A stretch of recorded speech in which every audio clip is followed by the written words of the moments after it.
Before we begin, remember that this video is educational study support only. It isn't official government guidance, legal advice, or immigration advice, so always verify important details on gov.uk. If you're preparing for the Life in the UK test, this topic is worth understanding, not just memorising. Do you mix up the Magna Carta and the Bill of Rights? Can't remember why a king lost his head? You're not alone. In this video, we strip away the confusing jargon and tell the story of how British rights were born, from feudal barons to the Civil War to the deal that shaped Parliament today. By the end, you'll understand the key documents and events that created modern British democracy, and you'll test yourself with real life in the UK-style questions. No dry memorization, just clear, memorable lessons. Alright, let's start with the foundation of this topic, so the facts make sense instead of feeling random. Remember that the Magna Carta was a peace treaty forced on King John in 1215. Think of it as the first time a king's power was officially limited by his subjects. The barons were tired of unfair taxes, so they made the king sign this document at Runnymede. A common mix-up is thinking it gave rights to all people. It mainly protected the wealthy barons at first, but its ideas grew later. Study takeaway: Magna Carta means Great Charter, and it planted the seed that no one, not even the king, is above the law. The Magna Carta introduced two huge ideas: the rule of law and the right to a fair trial. It said that even the king may want to follow the law, and that free men couldn't be imprisoned without a legal reason. This is the ancestor of habeas corpus. People often confuse this with the Bill of Rights, but that came later and added more specific rights. So, when you see Clause 39, think, no one can be punished without a fair trial. That's the core. Clause 39 of the Magna Carta stated, no free man shall be seized or imprisoned, except by the lawful judgment of his equals or by the law of the land. This sounds a lot like modern jury trials and due process. Students often forget this was only for free men, not everyone at first. But the principle expanded over centuries.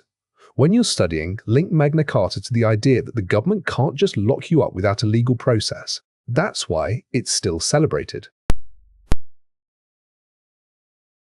Now let's explore how the tension between the king and Parliament exploded into open conflict.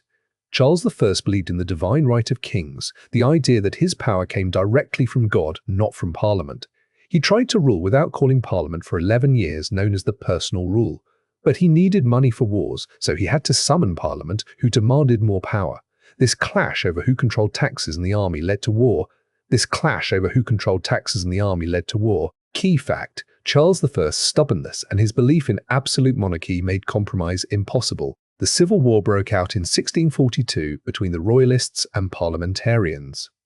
After several battles, Parliament's new model army under Oliver Cromwell defeated the king's forces. Charles I was captured, tried for treason, and executed in 1649, a shocking moment, a king legally killed by his own people. This is easy to miss on the test. The execution date, 1649, often appears.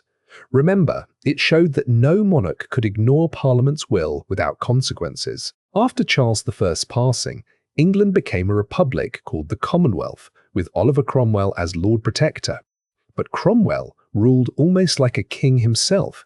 He dismissed Parliament when they disagreed with him. He also imposed strict Puritan morals, banning theatre and Christmas celebrations. Many learners confuse the Commonwealth with today's democratic government. It was actually a military-backed regime. The takeaway: the Republic didn't last long, and monarchy was restored in 1660.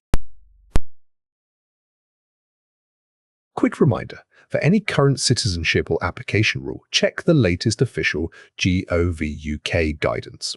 Finally, we arrive at a document that truly cemented the balance of power between the monarch and Parliament. After years of conflict, including the Glorious Revolution of 1688, Parliament invited William and Mary to rule, but with conditions. In 1689, they agreed to the Bill of Rights, which listed what the king or queen couldn't do. For example, the monarch couldn't suspend laws, raise taxes, or keep a standing army without Parliament's consent. This is different from the Magna Carta. It was a parliamentary act, not a forced treaty, and it clearly shifted power from the Crown to Parliament. The Bill of Rights established crucial rights. Elections for Parliament may want to be free, there should be no cruel or unusual punishment, and subjects may petition the monarch. Also, it may potentially freedom of speech in Parliament. A common memory trap is mixing this with the US Bill of Rights. This is the English one from 1689. Remember the core, it ensured Parliament's authority over the monarchy and protected individual liberties against royal interference. The Bill of Rights 1689 isn't just history, it's part of the UK's uncodified constitution. It established the principle of constitutional monarchy. The monarch reigns but doesn't govern. The Prime Minister and government are drawn from the elected Parliament. So whenever you see the Queen or King opening Parliament, remember that ceremony symbolises the power shift that the Bill of Rights finalised. For the test, link the Bill of Rights to the idea of parliamentary sovereignty. Now let's test what we covered with a few short practice questions. Pause here, choose your answer, and then stay for the explanation. Pause here, choose your answer, and then stay for the explanation. Pause here, choose your answer, and then stay for the explanation. That's the clear version of this life in the UK topic. The main thing is to understand the story, the structure, and the common mix-ups instead of memorizing disconnected facts. If this helped, like the video, subscribe for more Life in the UK lessons, and come back to the practice questions until the answers feel easy. Pause, answer the practice questions yourself, then subscribe for more Life in the UK lessons. Thanks for watching. Use this as study support, keep practicing the questions, and always verify current official details on GOV UK.